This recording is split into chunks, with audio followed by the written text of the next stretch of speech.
میں نے ایسے گھرانے میں جنم لیا جہاں تکلیف کو حمل اور غربت کو شرافت کے لبادے میں چھپا دیا جاتا ہے۔ کچھ یاد نہیں بچپن کیسے بیتا۔ ابتدائی تعلیم گاؤں کے اسکول میں پائی۔ جب ذرا ہوش سنبھالا گھر کی فضا کو مقدر پایا۔ وجہ والد صاحب کی تنگ مزاجی تھی۔ دنیا نے ترقی کر لی مگر ان پر زمانے کی تیز رفتاری کا کوئی اثر نہ ہوا۔ وہ اب بھی اپنی سوچ و بچار میں ایسے ہی تھے جیسے ان کے دادا پردادا تھے۔ جب سے ہوش سنبھالا یہی دیکھا کہ ہمارے والدین میں ہمہ وقت ایک فاصلہ اور خاموشی کی دیوار حائل رہتی ہے۔ خدا جانے کب وہ آپس میں مل بیٹھ کر اپنائیت سے بات کرتے تھے۔ ہاں کبھی کسی بات پر اختلاف کی وجہ سے لڑ پڑتے تو اس جھگڑے کا خمیازہ ہم بچوں کو بھگتنا پڑتا اور کئی دنوں تک گھر کی فضا مکدر تناؤ بھری بلکہ زہریلی ہو جاتی۔ اس کھنچاؤ بھری فضا میں سانس لینا بھی مشکل ہو جاتا۔ بات بات پر کبھی اماں تو کبھی ابا کے ہاتھوں ہماری پٹائی ہو جاتی۔ ابا کے سامنے تو اتنی ہمت نہ ہوتی کہ کھل کر بات کر سکتے۔ ہماری شوخیاں اور شرارتیں ان کے قدموں کی چاپ میں دب کر رہ جاتی تھیں۔ گھر میں ہم دونوں بہنیں اور 2 بھائی تھے۔ مجھے اللہ نے اچھی صورت دی تھی تبھی نخیز عمر میں ہی رشتوں کا تانتا بن گیا۔ کبھی خالہ آ رہی ہیں تو کبھی پھپھو۔ انہی دنوں میری امی کی خالہ رشتے کے لیے آئیں۔ میرے والدین نے ان سے وعدہ کر لیا کہ وہ سائرہ یعنی میرا رشتہ ان کے بیٹے مسرور کو دیں گی۔ بس پھر کیا تھا، لڑکیاں مجھ کو اس کے نام سے چھیڑنے لگیں۔ یہیں سے میرے دل میں منگیتر سے محبت کی ابتدا ہوئی۔ میرا جی چاہتا تھا کہ میں ایک نظر مسرور کو دیکھوں کہ وہ کیسا ہے۔ پھر یہ خواہش دل میں جڑ پکڑتی گئی۔ مجھے اپنے ننیھال والوں سے بہت محبت تھی۔ نانی جان ان دنوں کسی دوسرے شہر میں رہتی تھیں۔ میں اکثر گرمیوں کی چھٹیوں میں اس آس پر وہاں جاتی تھی کہ شاید وہ لوگ بھی وہاں آ جائیں۔ میں اکثر اپنی کاپیوں پر ایم لکھتی رہتی۔ یہ کم عمر لڑکیوں کے مشغلے ہوتے ہیں۔ میں بھی انہی جذباتی لڑکیوں کی مانند خود کو ان مشغلوں سے بہلائی رہتی تھی۔ مسرور کی خیالی محبت نے میرے ارد گرد حصار سا بنا لیا تھا۔ میں نے اپنے روز و شب اس کے تصورات سے سجا رکھے تھے۔ وقت گزرنے کے ساتھ میرے ذہن میں اس کی محبت کے نقش گہرے ہوتے جاتے تھے۔ ممکن ہے یہ نوخیز عمر کی خود فریبی ہو، لیکن ان دنوں تو یہ بات زندگی اور موت کے سوال سے اہم لگتی تھی۔ آخر ایک دن خدا نے میری سن لی۔ ابا جان موٹر سائیکل کے حادثے میں زخمی ہو گئے تو مسرور ان کو دیکھنے تھوڑی دیر کے لیے ہمارے گھر آیا۔ وہ ڈرائنگ روم میں بیٹھا تھا اور مجھے اس کے سامنے جانے سے گھبراہٹ سی ہو رہی تھی۔ یوں وہ مجھے دیکھے اور بات کیے بنا واپس چلا گیا۔ میں 9ویں جماعت میں تھی کہ خالہ سجو اپنے بیٹے کی منگنی کی رسم کرنے کی غرض سے آ گئی۔ جب ابا جان کو پتہ چلا کہ مسرور صرف 8ویں تک پڑھا ہے تو انہوں نے اس بات پر میرا رشتہ دینے سے منع کر دیا اور بولے، لڑکا میٹرک پاس بھی نہیں ہے، میں بیٹی کا رشتہ اس کو کیوں کر کے دے سکتا ہوں۔ خالہ کو انکار کی توقع نہ تھی کہ بچپن میں بات طے ہو چکی تھی۔ ان کو بہت صدمہ ہوا اور وہ بجھے دل کے ساتھ واپس لوٹ گئیں۔ ان کے اس طرح افسردہ جانے کا مجھ کو بے حد دکھ ہوا، لیکن میں اس دکھ کا اظہار کس سے کرتی؟ چپکے چپکے آنسو بہا کر رہ گئی۔ اب میں اپنی ہتھیلیوں، کتابوں اور کاپیوں کے پنوں پر ایم لکھتی رہتی تھی۔ تبھی سنا کہ اس کی منگنی رشتہ داروں میں ہو گئی ہے۔ اس خبر کو سن کر مجھے ایسا محسوس ہوا جیسے کسی نے میری بہت قیمتی چیز چھین لی ہے اور اب میں خالی ہاتھ رہ گئی ہوں۔ میں نے شادی نہ کرنے کی قسم کھائی۔ جب بھی ہمارے گھر رشتے کے لیے کوئی آتا، جی چاہتا کہ میں خودکشی کر لوں۔ بچپن سے جس کے خیال نے ذہن میں رنگ بھرے ہوئے ہوں، اس کو دل سے نکالنا میرے لیے محال تھا۔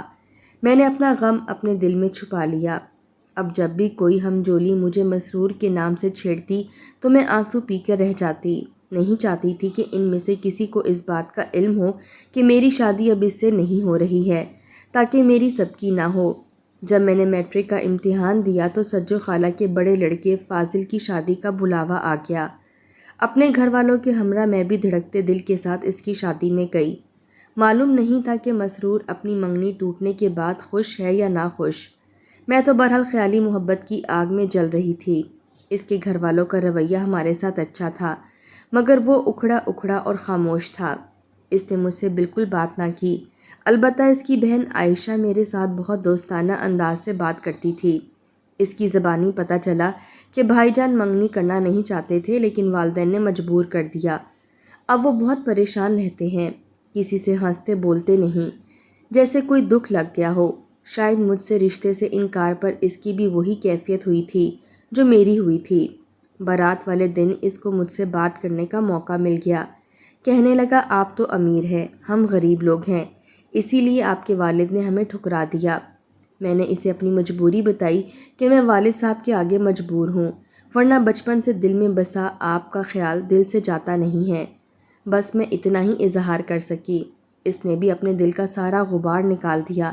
کہنے لگا کہ یہ کتنا ظلم ہے، بچپن سے ہمیں کہا جاتا ہے کہ فلاں لڑکی تیری دلہن بنے گی، تبھی آدمی خوابوں اور خیالوں میں اس کے پیکر کو سجائے رکھتا ہے، پھر اچانک پتہ چلتا ہے کہ وہ کبھی ہماری نہیں بن سکے گی۔ میں نے مسرور کو نصیحت کی کہ اب تو تمہاری منگنی کسی اور سے ہو چکی ہے، تم بچپن کی اس بات کو اور مجھے بھول جاؤ۔ دوسرے دن ولیمہ تھا، ہماری دوبارہ بات چیت نہ ہو سکی اور میں افسردہ دل لیے واپس آ گئی۔ ہم کو لاری میں سوار کرنے آیا تھا۔ بس جتنی دیر لاری اڈے پر کھڑی رہی وہ بھی بس کی کھڑکی کے پاس کھڑا رہا۔ اس نے مجھ سے فون کرنے کو کہا تھا، مگر یہ ایک مشکل کام تھا کیونکہ ہمارے گھر لڑکیوں کے لیے فون کرنا آسان نہیں تھا۔ اچھا خط لکھ دینا، وہ بولا۔ خط لکھنا تو اور بھی ٹیڑھی کھیر ہے کہ اس کو پوسٹ کیسے کیا جائے گا، یہ بھی مشکل ہے۔ ایسی باتوں پر سخت پابندیاں ہیں۔ جب سے میں مسرور سے مل کر آئی تھی دل اور زیادہ پریشان تھا۔ کچھ دن گزرے تھے کہ وہ ہمارے گھر آ گیا اور موقع ملتے ہی ایک چھوٹا سا کاغذ کا پرزہ مجھے تھما دیا، جس پر لکھا تھا کہ اگر تم ساتھ دو تو میں اپنی منگنی ختم کرا دوں گا۔ اس نے اپنی بھابھی کو ساری بات بتا کر التجا کی کہ وہ ہماری مدد کریں۔ اس کی بھابھی نے کچھ ایسی باتیں اس کے سسرال والوں تک پہنچا دیں کہ سچ مچ اس کی منگنی ٹوٹ گئی۔ اس کی بھابھی ہمارے گھر آئیں اور ساری باتیں مجھے بتا کر چلی گئیں۔ ان باتوں سے میں پریشان ہو گئی تھی، اپنی بہن سے ذکر کر دیا۔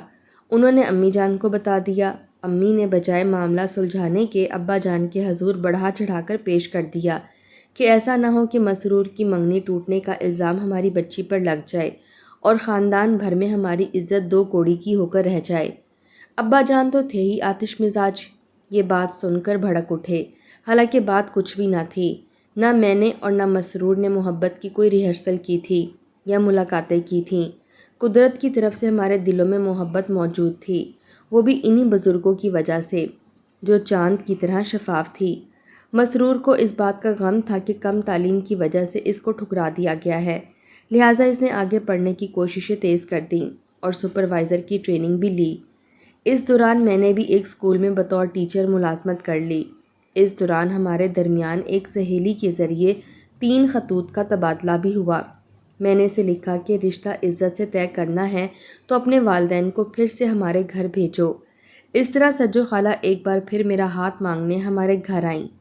والد صاحب کو بھی ہماری محبت کا تھوڑا بہت علم ہو چکا تھا، لیکن ان کو جو باتیں بتائی گئی تھیں وہ لگائی بجھائی کے روپ میں تھیں اور بالکل جھوٹ تھیں، جبکہ ابا جان نے اپنے اور ہم بیٹیوں کے درمیان اتنا فاصلہ رکھا ہوا تھا کہ میں ان باتوں کی تردید بھی نہیں کر سکتی تھی۔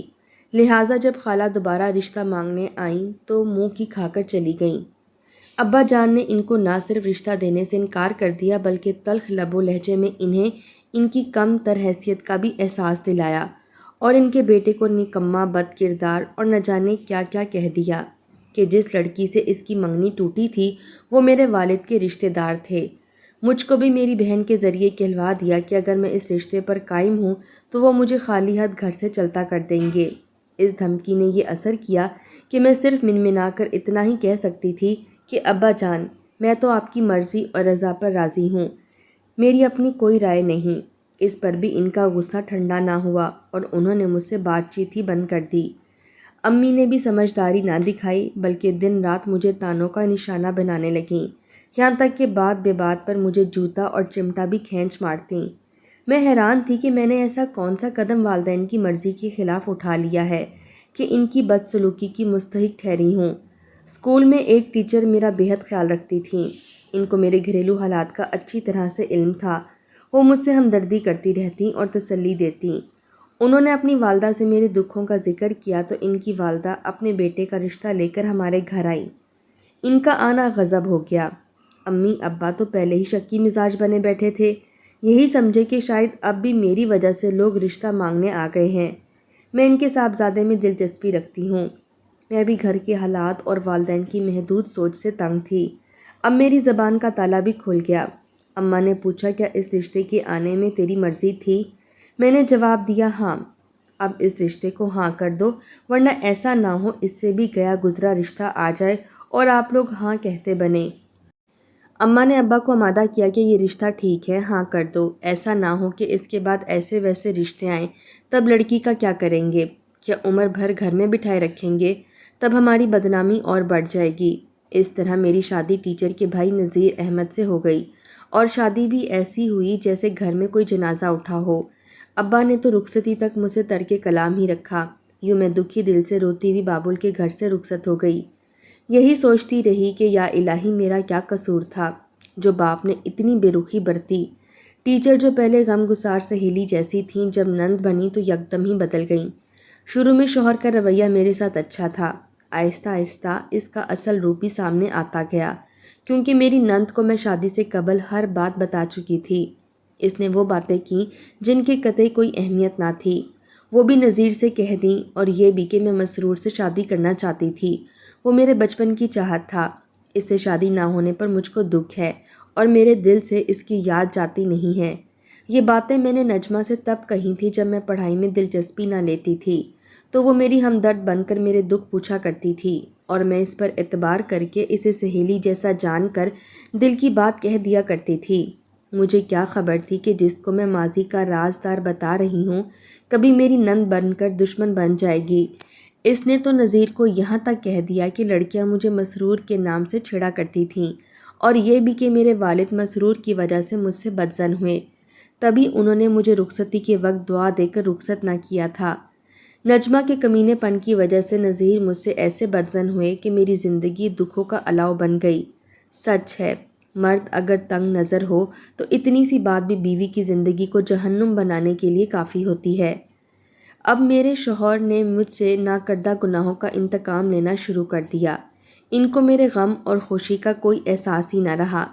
میرے ساتھ ان کا بندھن تو جیسے بس وقت گزاری کا سلسلہ تھا۔